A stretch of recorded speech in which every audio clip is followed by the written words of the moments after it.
Part of the reason we are free today is because of veterans. Veterans are respected across America, but veterans are not respected enough, and they deserve to be respected. They are the reason we are able to do what we are able to do today. They help keep our country safe, and they protect us.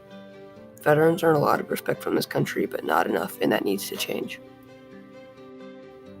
Russ Cruse was born on December 13th of 1946 in Des Moines, Iowa. He grew up in a house with his brother, father, and mother. He was motivated to join the military because of President Lyndon B. Johnson. He joined the Navy because of his brother. He got drafted in the service, and he started his service on December of 1965. He started as a janitor on a destroyer. Him and his shipmates only got 6 to 8 hours of sleep every day, and they got seasick many times.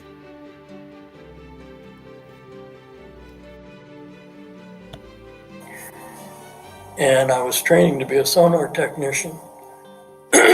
So every minute I got, I tried to learn sonar.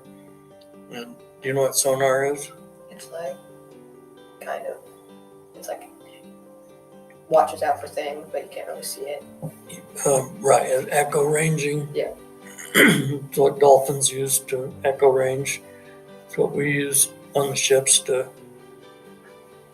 find submarines.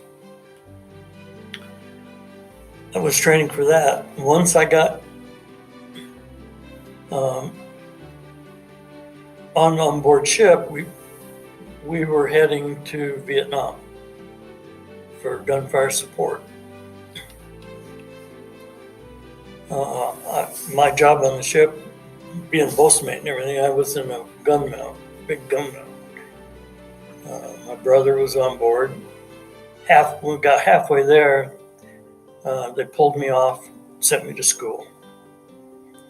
When the school came up, it says, you're going to school. So I went to Key West, Florida, went to Fleet Sonar School.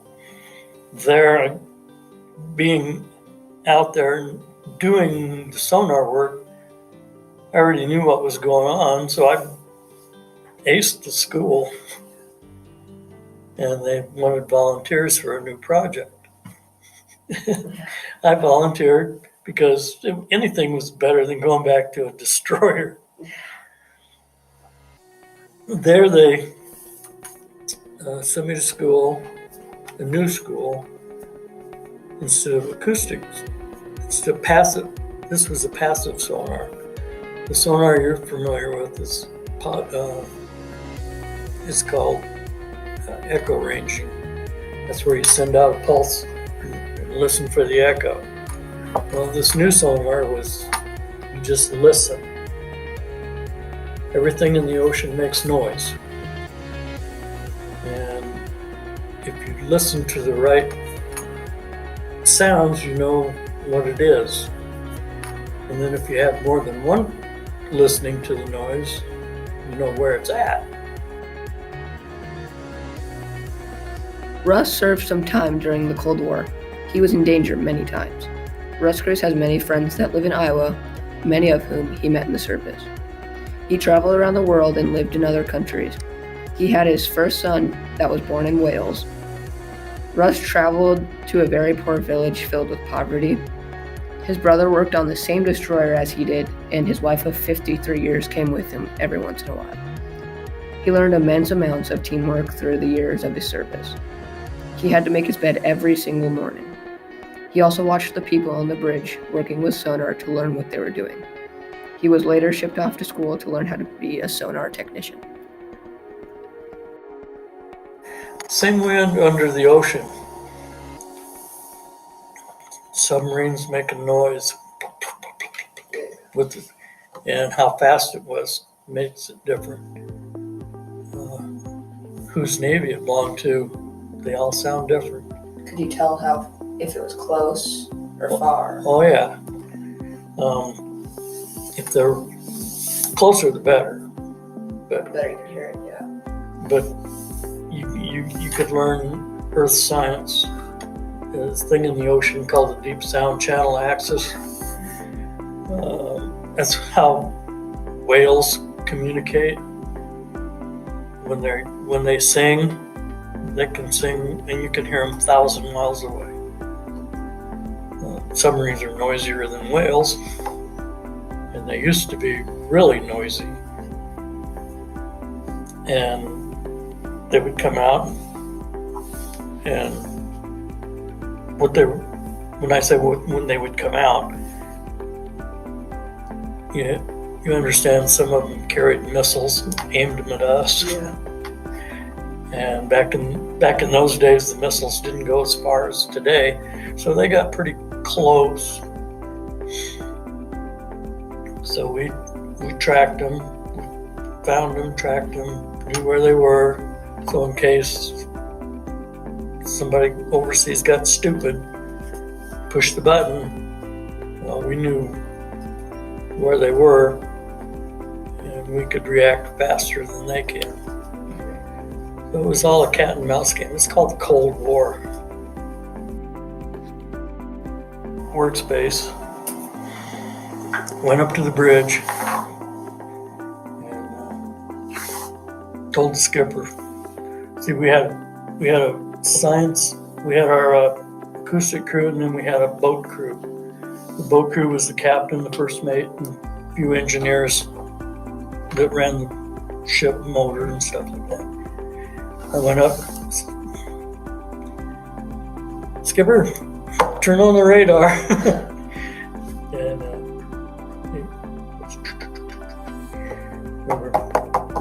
we were surrounded by 6 combatant ships, and I